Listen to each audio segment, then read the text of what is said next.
Un saludo, mi apreciado hermano, mi apreciada hermana.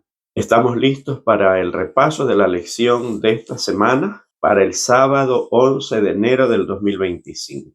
El título de la lección es Amor Pactual. Y el texto para memorizar se encuentra en el libro de San Juan, capítulo 14 y versículo 23. Y dice: Respondió Jesús y le dijo: El que me ama, mi palabra guardará, y mi Padre le amará, y vendremos a él y haremos morada con él. Se habla, y mucho se ha hablado acerca de dos clases de amor que están con diferentes palabras en el idioma griego. Recordemos pues que el idioma griego es un idioma muy rico. Por ejemplo, nosotros para decir amor es una sola palabra. Y este amor pues significa los diferentes tipos de amor. Amor filial, amor por la pareja, por un hijo, por un amigo, amiga, etcétera. Sin embargo, en el griego pues habían varias palabras. Pero nos vamos a centrar en dos palabras, que es el ágape y en el fileo, que viene de filia. Se creía, y eso es lo que se había enseñado, pues, de que el ágape correspondía al amor de Dios, un amor totalmente inmenso, un amor infinito, sin necesidad de respuesta, más el amor fileo se pensaba pues que tenía que ver solamente con los seres humanos, un amor de tú me amas, yo te amo, y de acuerdo a tu amor pues es el mío. Un amor hasta cierto punto egoísta, como es el del ser humano. Pero la lección de ahora nos está enseñando que no es así. Y como se trata de abrir las Sagradas Escrituras, vamos a inclinar el rostro para tener una oración. Amado Padre, te agradecemos por la oportunidad que nos das de estudiar tu palabra. Queremos pedir que tu Espíritu Santo nos guíe hacia el conocimiento para poder entender y poner por obras tus enseñanzas. Bendice a cada hermano que en el mundo entero está viendo el repaso de esta lección, participando de ella, y que de la misma manera, Señor, lo llenes de sabiduría y la disposición por parte de tu Espíritu Santo para poner por obras tus enseñanzas. Te lo imploramos humildemente en el nombre de Jesús. Entonces, esta clase de amor, la Biblia nos enseña pues que muchas veces en algunos pasajes el ágape no solamente se refiere al amor de Dios, sino también al amor, inclusive amor que no tiene nada que ver con una persona, sino con situaciones, como el caso donde Pablo le dice a Demas que amó demasiado al mundo. También se utiliza la palabra ágape. Pero, ¿cuál es la enseñanza en esto del amor de ágape y del amor fileo? Que aunque el amor de Dios es infinito, aunque el amor de Dios es eterno, sin embargo, también el amor de Dios es un amor que demanda una respuesta del ser humano. Y eso es lo que vamos a estudiar o a repasar en la lección de esta semana, porque es lo que hemos estado estudiando, pues, y esto es simplemente un repaso, como siempre lo he dicho. Este repaso no reemplaza el estudio de la lección, más que eso es una ayuda, un aporte para que podamos pues ver ciertos aspectos de la lección que ya cada uno de nosotros estudiamos. Entonces, el amor eterno de Dios, la parte del domingo. Y yo diría que no solamente el amor eterno, sino el amor eterno con propósito, porque Dios ama con propósito. Y para eso pues leemos en el libro de Salmos, capítulo 33 y versículo 5. Él ama justicia y juicio. De la misericordia de Jehová está llena la tierra. Y hay otros pasajes más donde nos habla acerca del amor de Dios y de su misericordia. A veces es difícil entender el amor de Dios. ¿Por qué? Porque nosotros basamos nuestro entendimiento del amor de Dios en base a nuestra experiencia. Por ejemplo, es muy difícil entender para un hijo que ha sido maltratado por su padre o por sus padres, si la Biblia nos habla de que el amor de Dios es como el amor de un padre hacia su hijo, pero un hijo que ha sido maltratado, abandonado o cualquier otra forma de maltrato, es bien difícil que pueda entender el amor de Dios. Entonces muchas veces la comprensión del amor de Dios tiene sus obstáculos que están en relación con la experiencia que hayamos vivido, está en relación con la forma con que se nos haya educado en el amor y en el temor de Dios. Ha sido costumbre, especialmente en épocas anteriores, ¿verdad? Donde los padres le decían al hijo, si te portas mal, Diosito te va a castigar.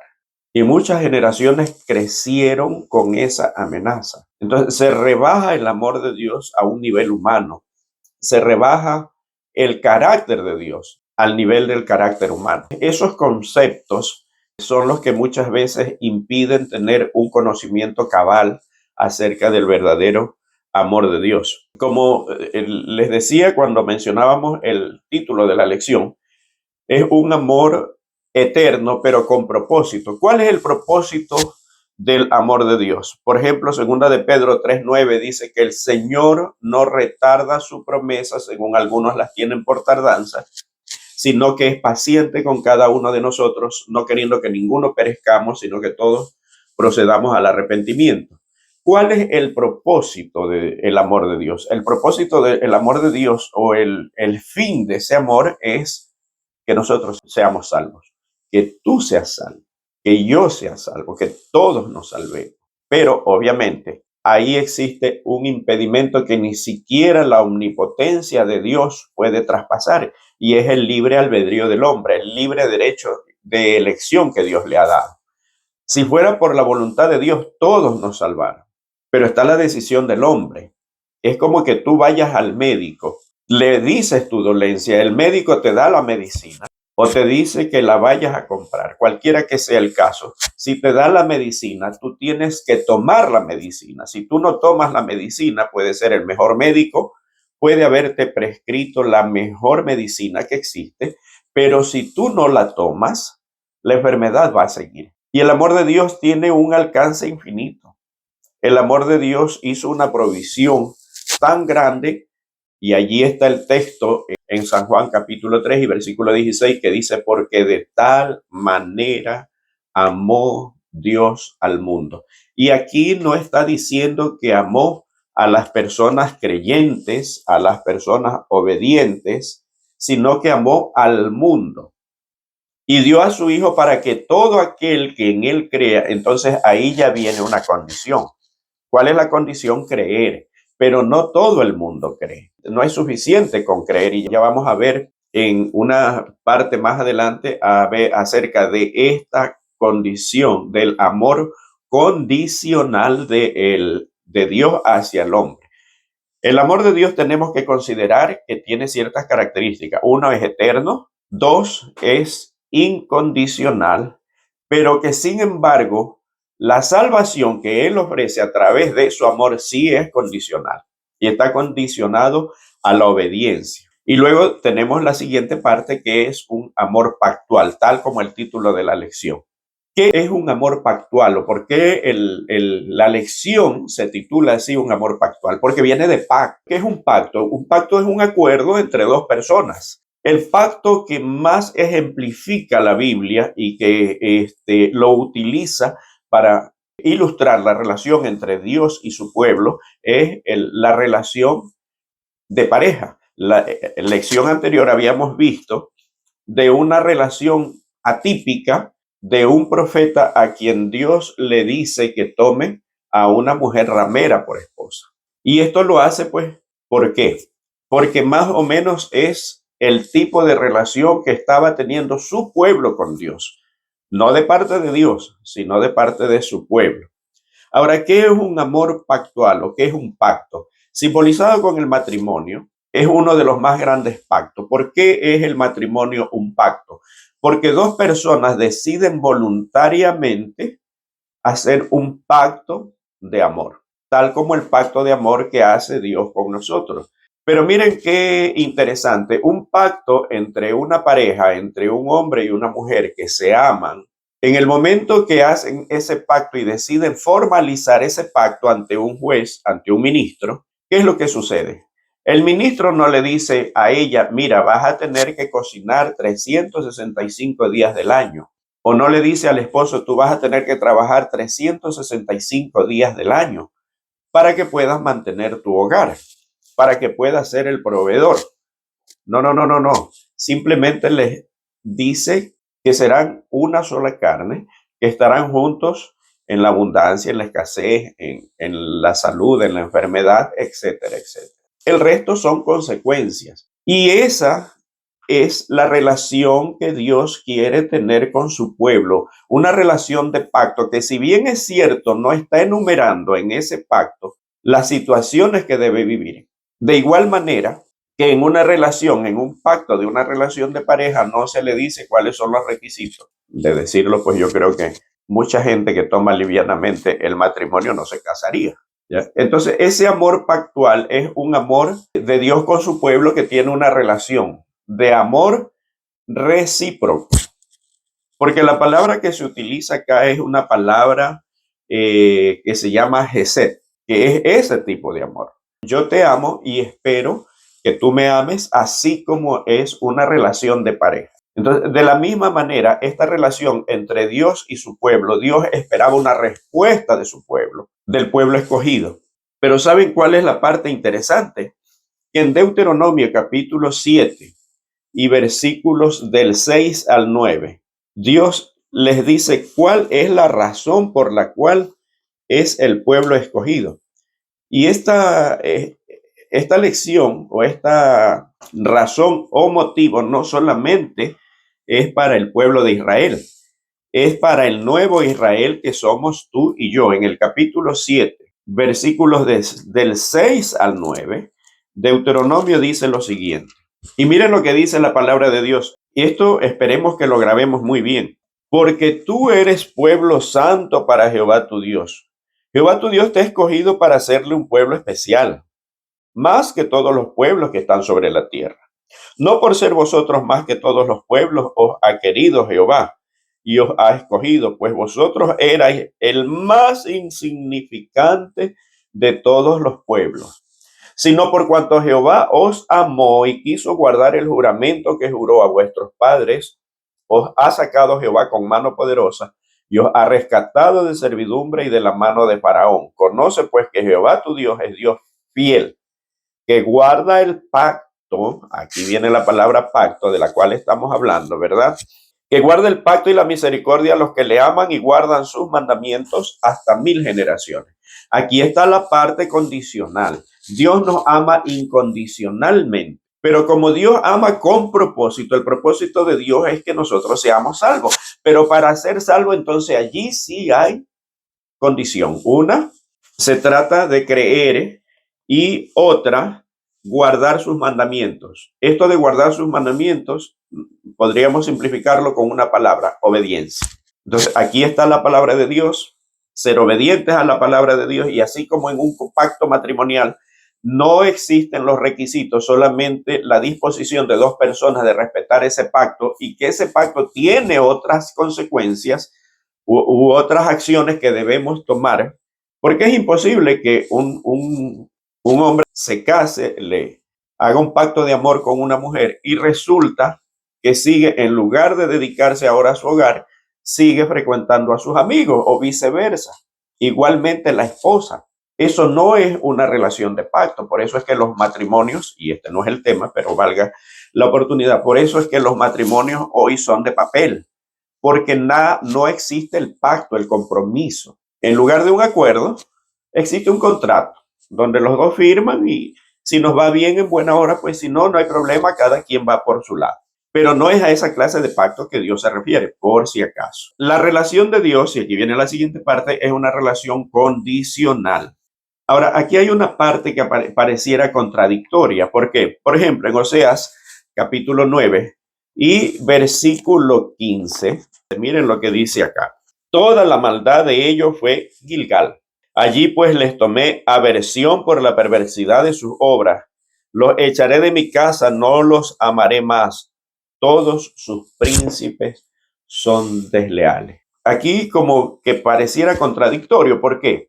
Si el amor de Dios es eterno, ¿por qué dice que en Gilgal le tomó aversión. Aversión es como repugnancia, ¿no? Como fobia, podríamos decir, a su pueblo, pero dice que allí dijo, no los amaré más.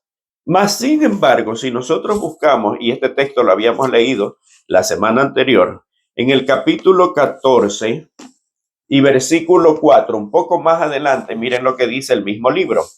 Yo sanaré su rebelión, los amaré de pura gracia, porque mi ira se apartó de ellos. Y parece contradictorio, ¿por qué?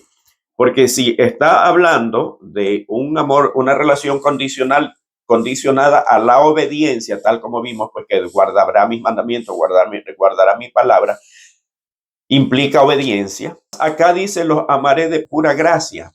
Y pareciera contradictorio, pues no es contradictorio. El merecimiento, lo que dice en el capítulo 9 y versículos 15, el merecimiento de ese pueblo es lo que Dios les dice allí. Merecen una adversión de parte de Dios, una repugnancia de parte de Dios. Que el amor de Dios se termine. Más, como el amor de Dios es eterno, más adelante les confirma lo que verdaderamente significa su amor, un amor por pura gracia. Porque si fuera por merecimiento, lo único que merecerían fuera la adversión de Dios, que se termine el amor de Dios. Pero como el amor de Dios es eterno, entonces Dios termina amándolos de pura gracia. ¿Qué es de pura gracia? De balde, gratis, inmerecidamente. Y esta es la buena noticia para nosotros también. ¿Por qué? Porque no importa cómo tú te sientas, si te sientes pecador, si sientes que ya no tienes esperanza, si has fallado una y otra vez, pues Dios te dice que el amor que siente por ti, por mí, es de pura gracia. Por tanto, no hay contradicción en la Biblia. Uno es lo que merecemos y lo que merecemos es una adversión, que Dios diga se terminó el amor, pero un Dios de amor eterno no puede hacer eso. Entonces nos ama de pura gracia. Pero, sin embargo, la respuesta de el hombre al amor de Dios, eso determina mi salvación. Y no es que yo tenga que hacer algo para ser salvo, no. Simplemente, si no acepto la salvación, como habíamos visto en el ejemplo del médico y la medicina, simplemente no voy a ser salvo. Porque el amor de Dios para salvación es condicional. El amor de Dios eterno es incondicional. Pero aún ese amor incondicional y eterno nos salva a menos que nosotros respondamos a ese amor. Y viene la siguiente parte, que es la misericordia perdida. Y aquí hay una parte interesante y voy a centrarme en ella. Y es la parábola de los dos deudores. Jesús pone un ejemplo de un hombre que debía 10,000 talentos. Una cantidad abismal, incontable. En nuestros tiempos sería una cantidad impagable, porque sería el equivalente a 200,000 años de trabajo. Si nosotros multiplicamos 200,000 años por lo que tú ganes al año, o sea, es una cantidad, ya no es millones, billones, trillones, es una cantidad incalculable. Aquel hombre que fue a cobrar la deuda, que está en el capítulo de 18 de Mateo, dijo, bueno, pues voy a venderte a ti, voy a vender a tus hijos, a tu esposa, para recuperar algo. Pero ¿cuánto podría recuperar? Aquel hombre rogó y su acreedor fue movido a misericordia y le perdonó la deuda. Pero salido ese, va y alguien que le debía una cantidad insignificante lo hizo meter a la cárcel. Ese es el resumen de esta parábola que hace Jesús. Y aquí hay dos lecciones de las cuales podemos extraer. La primera, el perdón de Dios para cada uno de nosotros, que es incalculable. O sea, podemos hacer lo que sea. Por eso es que la salvación jamás, o la justificación jamás va a ser por obra. Que las obras son el resultado de que Dios nos ha salvado. Eso es diferente. Una transformación, así como Zaqueo, que tuvo una actitud generosa como resultado de la salvación. Así como Leví Mateo, que dejó todo cuando encontró a Jesús y dejó todo a un lado para seguir a Jesús. Todo esto son consecuencias, pero no es que son una forma de alcanzar la salvación. No, es el resultado de haber sido salvo. En primer lugar, pues nosotros tenemos con Dios una deuda incalculable, impagable. Así como este acreedor quiso vender al deudor y recuperar algo, Dios nos tiene una forma de que nosotros podamos hacer algo y Él recuperar, por utilizar un término humano, algo. ¿Y cómo es? Nosotros jamás vamos a poder pagar, pero sin embargo, a través de nuestros semejantes, de hecho Jesús dice que en el día final habrán dos grupos, los de la izquierda y los de la derecha, y por tiempo vamos a hablar solamente de los de la derecha, que les dirá: venid a mí, benditos de mi Padre, heredad del reino preparado para ustedes desde antes de la fundación del mundo, porque tuve hambre y me diste de comer, tuve sed y me diste de beber, estuve desnudo, me cubriste, en la cárcel y viniste a mí, etcétera, etcétera. Y los salvados le dirán: Señor, pero ¿cuándo nosotros hicimos eso contigo? No, es que no lo hiciste conmigo, lo hiciste con uno de los más pequeños que creen en mí. Pero cuando lo hiciste con ellos, me lo hiciste a mí. Dios nos ha dejado, aparte de la consideración que es una deuda invaluable la que nosotros tenemos con Él, una forma de demostrar amor hacia Él a través de nuestros semejantes. Porque aquel que dice que ama a Dios y no ama a su hermano, el tal es mentiroso y la verdad no está en él. Porque si no ama a su hermano a quien ha visto, ¿cómo podrá amar a Dios a quien no ha visto? El amor manifestado hacia nuestros hermanos es la única evidencia de que nosotros estamos respondiendo a ese amor infinito de Dios, incalculable, invaluable. Y viene a mi mente el ejemplo de Moisés. Siempre pienso y me pongo en el lugar de Moisés, un pueblo que siempre está murmurando y acusándolo inclusive. Y saben que Moisés tuvo tanta paciencia por ese pueblo, al punto de que en un momento Dios le dijo: apártate de este pueblo, que yo voy a cumplir mi promesa contigo y a ellos los voy a destruir. Tanto amó Moisés a ese pueblo que le dijo: ráeme de tu libro, pero no destruyas a este pueblo. Qué transformación tan grande. Y es explicable, ¿saben por qué? Porque Moisés pasaba siempre hablando con Dios, siempre en comunión con Dios. Y una de esas fue tan grande su comunión que en 40 días estuvo allí. Se olvidó de comer, de dormir, y no lo necesitó, porque se alimentó de Dios. Y cuando bajó, su rostro resplandecía. Eso es lo que nosotros necesitamos para ser transformados y que la evidencia de nuestra transformación se muestre en nuestros hermanos. Ante la murmuración, yo no sé si hubiera podido responder como respondió Moisés. Yo no sé si Dios me propusiera: apártate de este pueblo, cuando te calumnian, cuando quieres dar lo mejor de ti y no recibes el apoyo, por lo menos, porque no es que buscamos el aplauso y la gloria, porque entonces nos perderíamos el verdadero, ni siquiera aplauso, pero nos perderíamos la recompensa divina, porque cuando trabajamos para Dios no buscamos recompensa humana. Pero que todo el mundo diga todo lo contrario de lo que nosotros estamos haciendo y piense todo lo contrario de nuestras verdaderas intenciones, y tuvo que haber sido muy duro para Moisés. Y cuánta entrega tuvo hacia Dios para que haya podido soportar.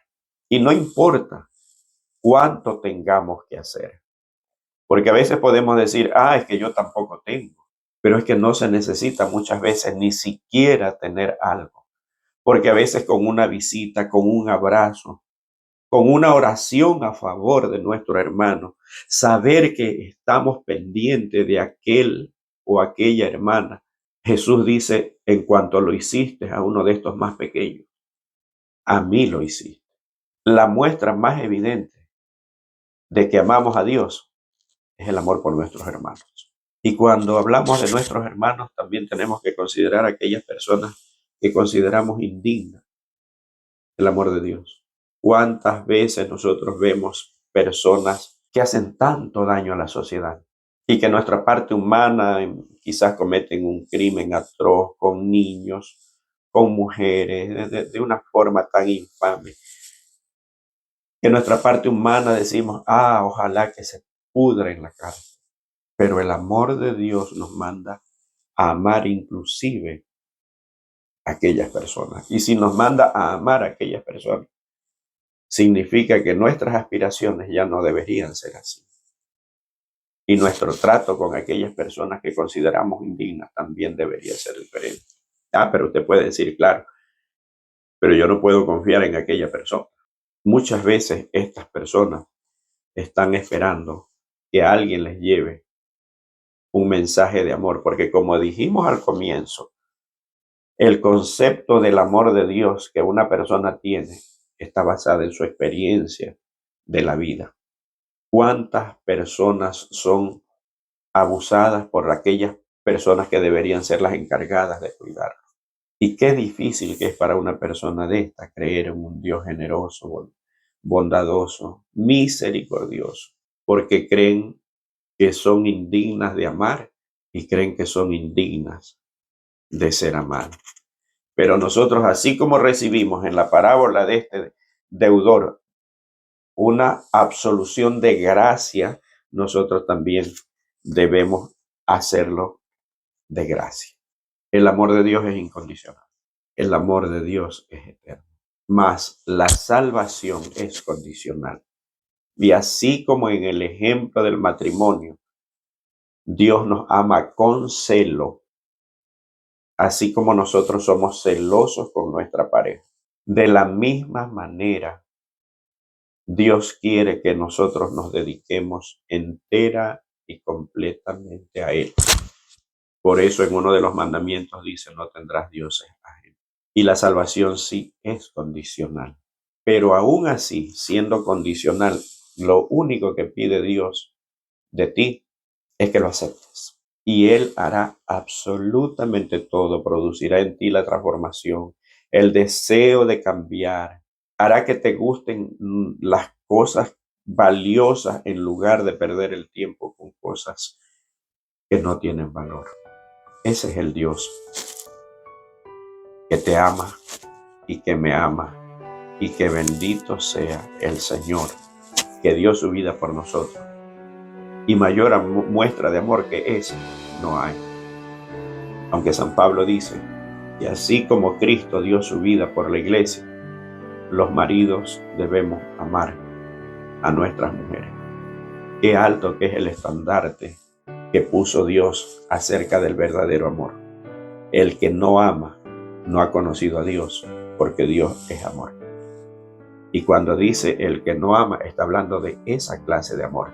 Si Cristo murió por nosotros, dice, maridos, amad a vuestras mujeres así como Cristo amó a la iglesia y se entregó a sí mismo por ella.